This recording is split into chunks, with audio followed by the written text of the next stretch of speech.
कि असली बीमारी तो बीजेपी के लोग हैं और उसमें जो आरएसएस वाला है वो डेंगू और मलेरिया है, और डेंगू मलेरिया से भी घातक वो आरएसएस है जो कोरोना बन के घूम रहा है। वो रक्षक के नाम पे भक्षक है, क्योंकि उनका दाल नहीं कर रहा है। बाबा का बिल्कुल वो बाबा हो ही नहीं सकते हैं। वो बाबा के नाम पर रोटी सेकने वाला तावा है। बाबा नहीं, ये तावा है, रोटी सेकने वाला तावा।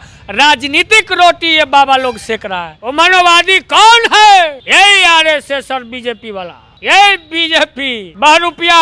बीजेपी जो है मुखौटा है, आरएसएस हाफ पैंट हाफ मोच भागते रहता है कि असली बीमारी क्या है। यही लोग हैं। डेंगू मलेरिया जो है भाजपा वाला है, सांप्रदायिक शक्ति वाला है, जो आरएसएस के गोदी में बैठ के आज इंडिया और भारत बना रहा है। कौन है? कहता था बस बस, ये है सामंतवादी आरएसएस और बीजेपी वाला। इसको कौन खत्म किया? बाबू लालू प्रसाद ने, जननायक कर्पूरी ठाकुर। अभी पूरे देश में यही चल रहा है, भारत और इंडिया। अरे मूर्ख, इसको तो जूता से मारना चाहिए। किसको? अरे ऐसे लोग को जो इंडिया और भारत को अलग अलग बांटने की काम कर रहा है। लालू जी जब आते हैं तो ये लोग को ऐसी फेफड़ा सूखने लगता है। हम लोग को पकड़ेगा।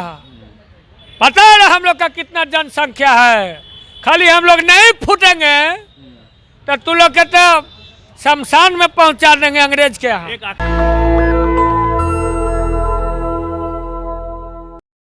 पेरियार को मानने वाले तमिलनाडु के सीएम एम.के. स्टालिन के बेटे हैं उदयनिधि स्टालिन। उन्होंने कहा है कि सनातन धर्म डेंगू मलेरिया के समान है, उसका आप इलाज नहीं कर सकते हैं, उसको आपको ख़त्म करना पड़ेगा। उनका इशारा मनोवाद के खिलाफ था। लेकिन जिस प्रकार से टीवी अखबार उनकी लिंचिंग कर रही है, इसी पे सवाल करेंगे। हमारे साथ छोटे लालू के नाम से मशहूर कृष्णा यादव जी हैं। सर, जिस प्रकार से टीवी अखबार लगातार उनकी लिंचिंग कर रही है, लगातार उन पर तो अब तो कई साधु संत इस तरह से आ गए हैं कि उनको सर कलम कर दिया जाए तो 10 करोड़ दे देंगे, कोई जेब काट लेगा तो 10 करोड़ दे देंगे, अब तो इनाम घोषित करने लगे हैं। तो आप इस पूरे प्रकरण को कैसे देखते हैं?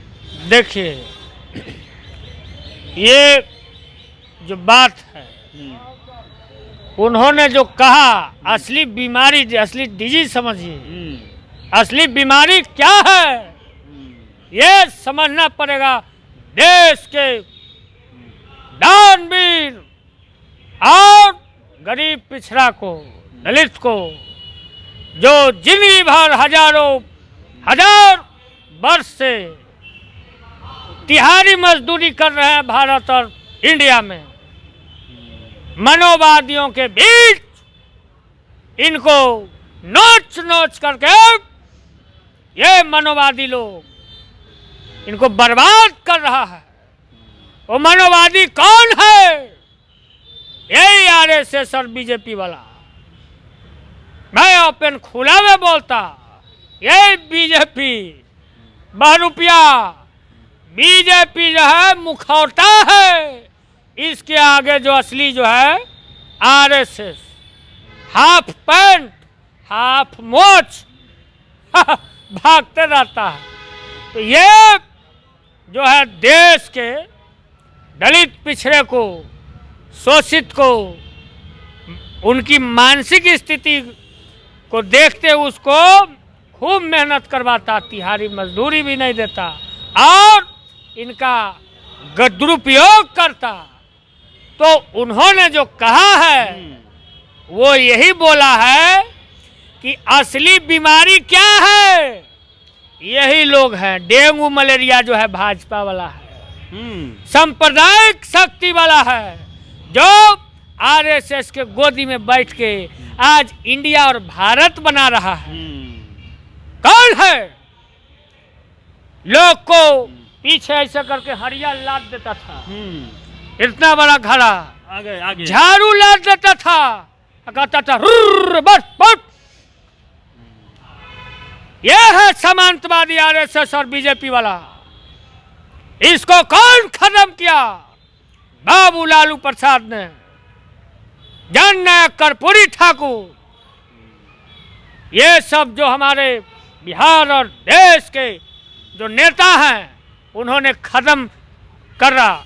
और ये बीजेपी वाला चाहता है कि नहीं फिर से इसको गुलाम बनाओ। वही M.K. स्टालिन साहब का बेटा, हमारे भाई, बड़े भाई समान हैं, उदयनिधि स्टालिन, उदयनिधि स्टालिन जो भी हैं, उन्होंने यही कहा कि असली बीमारी तो बीजेपी के लोग हैं और उसमें जो RSS वाला है वो डेंगू और मलेरिया है, और डेंगू मलेरिया से भी घातक वो RSS है जो कोरोना बन के घूम रहा है। एक वक्त था जब बाबा साहब ने भी कहा था कि जाति का विनाश तभी संभव है क्योंकि जाति जो है धर्मशास्त्रों के माध्यम से समाज में आई है, मन मस्तिष्क में आई है, उसको आप तभी खत्म कर सकते हैं जब आपको धर्मशास्त्र को खत्म करना पड़ेगा, और ये संभव नहीं है। मीन्स उन्होंने भी प्रश्न धर्म पे उठाया था, अंत में उन्होंने बाबा साहब ने धर्म को छोड़ भी दिया था। पेरियार ने खिलाफ किया है धर्म का, क्योंकि धर्म में जो व्याप्त कुरीतियाँ हैं, जो व्याप्त वर्ण व्यवस्था है, उसकी वजह से लोगों को हजारों साल तक मीन्स जानवरों से ही बदतर जिंदगी उनको दिया गया, जो शूद्र कहलाए उस वक्त में। तो क्या लगता है कि इसी व्यवस्था के खिलाफ उनको ये बातें कहनी पड़ गई? अरे क्यों नहीं, इतना मानसिक उत्पीड़न किया, मारता था, लात से मारता था, पाभर 100 ग्राम गेहूं दे करके दिन भर खटनी मजदूरी करवाता था, कुर्सी पर नहीं बैठने देता था, खटिया की लड़ाई थी, बैठने नहीं देता था, गाली देता था, इतना को लौंडा। वो हमारे बाप और दादा की उम्र के कतरे फलना माई रहे हो, जो हम अभी भी कहता है, ये स्थिति थी, इसको खत्म किया। वो असली बीमारी है ना। उन्होंने, निधि जी ने यही बात कही है कि असली बीमारी ये लोग करने वाले हैं और ये लोग का चारा नहीं चल रहा है, तो बुड़बक बना रहे हैं, मानसिक डेमोरलाइज जिसको कहते हैं वो करने की काम कर रहे हैं। बताओ अभी देश की जो स्थिति है, इंडिया और भारत की बात कर रहा था ये लोग, अभी पूरे देश में यही चल रहा है, भारत और इंडिया। अरे मूर्ख, इसको तो जूता से मारना चाहिए। किसको? अरे ऐसे लोग को जो इंडिया और भारत को अलग अलग बांटने की काम कर रहा है। हिंदी है हम वतन है, हिंदुस्तान हमारा, तो हिंदी कर रहा है मोदी जी, क्या दिक्कत है? I love my India, I love my India, हम भारत की वीर हैं। बात समझ रहे हैं ना? तो दोनों का अर्थ एक ही है। हम वापस चलते हैं स्टालिन जी पे। उनको सर कलम करने के लिए 10 लाख का 10 करोड़ का इनाम कई बाबा लोग जो हिंदू धर्म के रक्षक हैं, कई हिंदू संगठन जो है घोषित कर रहा है। सर वो रक्षक के नाम पे भक्षक हैं, क्योंकि उनका दाल नहीं कर रहा है बाबा का। बिल्कुल, वो बाबा हो ही नहीं सकते हैं। वो बाबा के नाम पर रोटी सेकने वाला तावा है, बाबा नहीं, ये तावा है, रोटी सेकने वाला तावा। राजनीतिक रोटी ये बाबा लोग सेक रहा है। वो महंत और बाबा संत नहीं हो सकते, वो लंठ है, लंठ। बाबा लंठ है, बिल्कुल।